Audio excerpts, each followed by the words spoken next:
success is about courage and finding that the more I step up and step out onto in ways that are nerve-wracking for me, that I pass through them, and then I suddenly have a bunch of epiphanies around that and reinforcement about, I don't know why you were in doubt, because look at what you've done here and here and here. And that was great. And so it's like almost like it opens up more access to courage every time I face, and it brings up things that I've done in the past that come forward.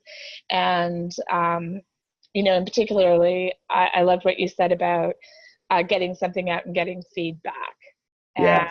And recognizing it doesn't have to be perfect, but I can get it, if I can get it to 80, what I think is my 80% or representative of what I'm trying to do, then getting the feedback is going to take me the way to refinement. And that's not a happy place for me at all.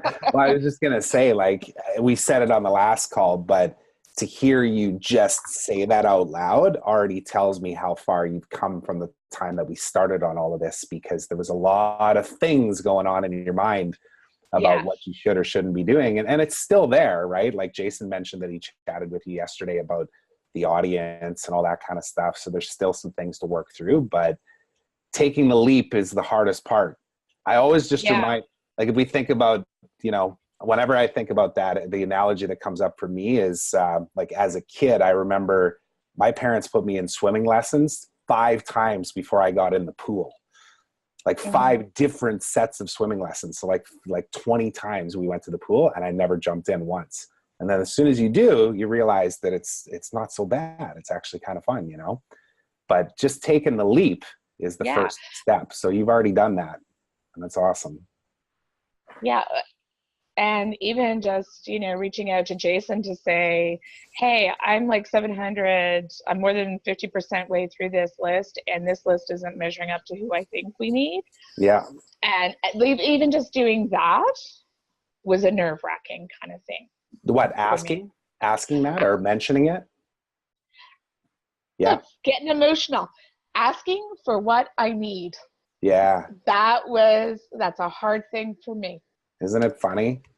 Like, it's even in this program, and I can relate because I've been in mentoring programs myself too, and you see what everybody else is asking, and if you don't see the same thing that you need answered, you almost feel nervous or stupid asking it, right? And the analogy, it's, there's no stupid questions is so true, but we always like have that internal anxiety. I totally get it. Yeah. But we'll just keep reminding you guys that, like, whatever questions it is, if we can help, we'll help. If we can't, we'll figure out how to solve it, Well, I felt so much more empowered after I got off with my conversation with Jason. Thank you, Jason.